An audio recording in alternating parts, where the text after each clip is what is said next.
We are on our way to Moab, our first stop in Utah. The drive from Monument Valley to Moab was absolutely stunning, and we were lucky to have great weather along the way. Our plan is to visit Canyonlands and Arches National Parks, as well as a few other interesting sites in the area.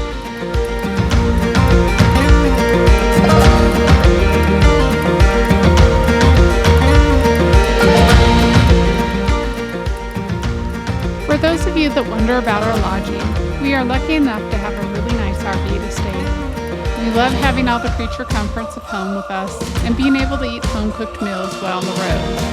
This doesn't mean we don't treat ourselves to a night out every once in a while. We found the city of Moab very diverse. Basically, you have people who enjoy off-road activities and the national park hikers. Everywhere we looked, there were rock crawlers, jeeps, and other off-road vehicles to rent.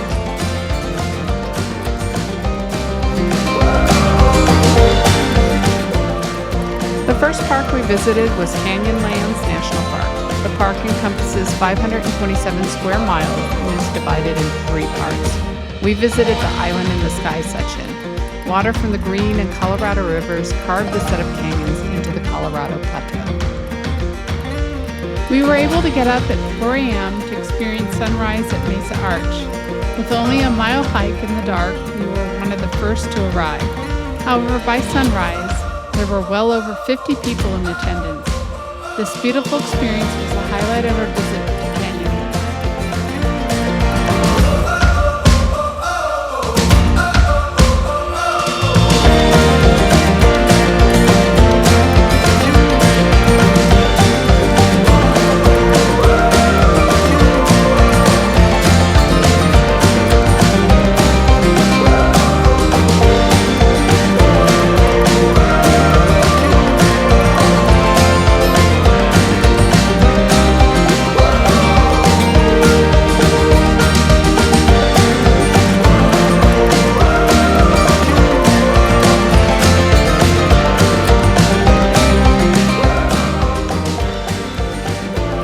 After sunrise, we headed over to hike up Upheaval Dome.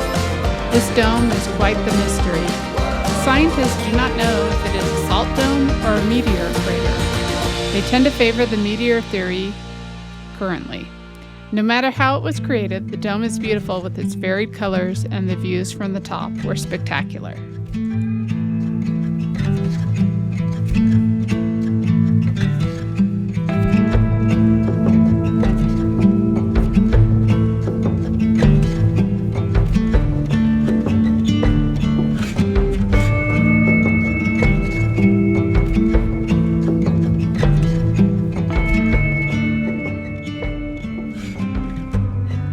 Next up was the Grand View Overlook.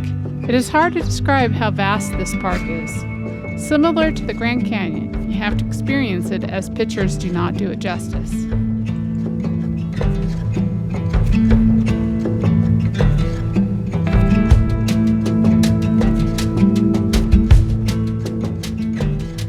The Schaefer Trail, named after a Mormon pioneer family, was initially used for moving cattle and later for transporting uranium during the uranium boom. Moving cattle and sheep down the steep trail was not easy, and many fell to their death. These days, only high-clearance vehicles are allowed to venture down into the canyon. The second national park in Utah that we visited was Arches. With only 76.5 thousand acres, the park contains over 2,000 arches, which is the highest concentration of natural stone arches in the world. On average, over 1.5 million visitors each year come to see the 65 million-year-old sandstone arches, hoodoos, and canyons formed by water, wind, and temperature change.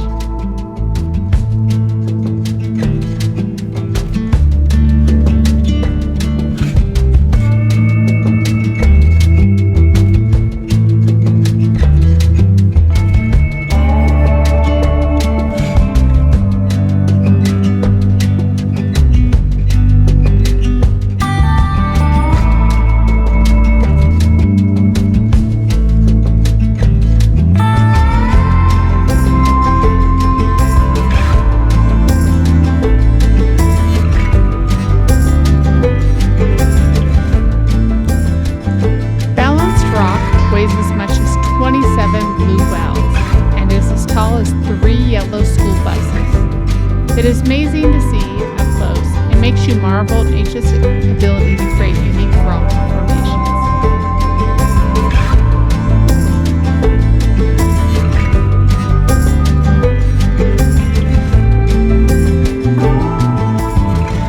Other interesting facts about this park are that dinosaurs once roamed here, and you can still see their tracks in certain parts of the park. Also, 11 movies were filmed here, including Thelma and Louise, Indiana Jones and the Last Crusade, and most recently, Hulks.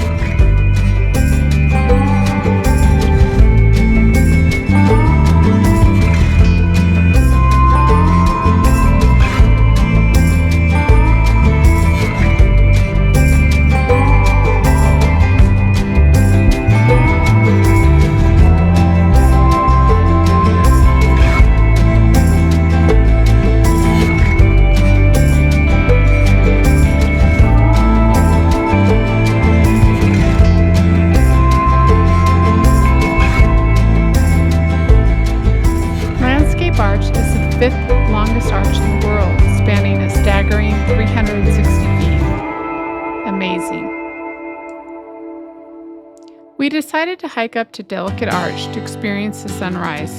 This is the largest arch in the park and the iconic state symbol for Utah. To get to the arch, we hiked 3 miles round trip, climbing 480 feet in the dark along steep cliffs and drop-offs. Although we did not know that sunset is better than sunrise at this location, the experience was still very special as we watched the moon disappear and the sun light up the entire valley.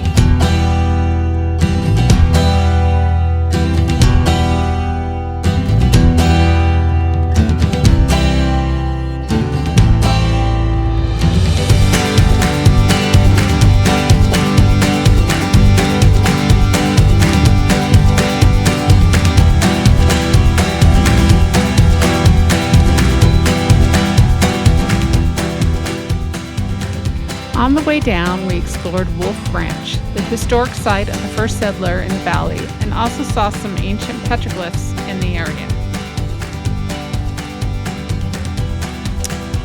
The best set of petroglyphs that we visited were located south of Moab at Newspaper Rock State Historic Monument. It was one of the largest and best preserved collections of petroglyphs in the Southwest.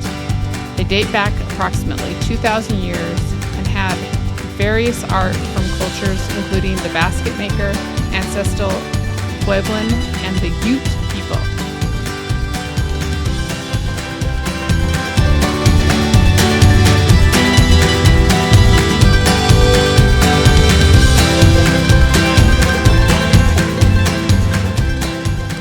Finally, we visited Hole in the Rock, a home carved out of a large sandstone rock formation by Albert and Gladys Christensen in the 1930s.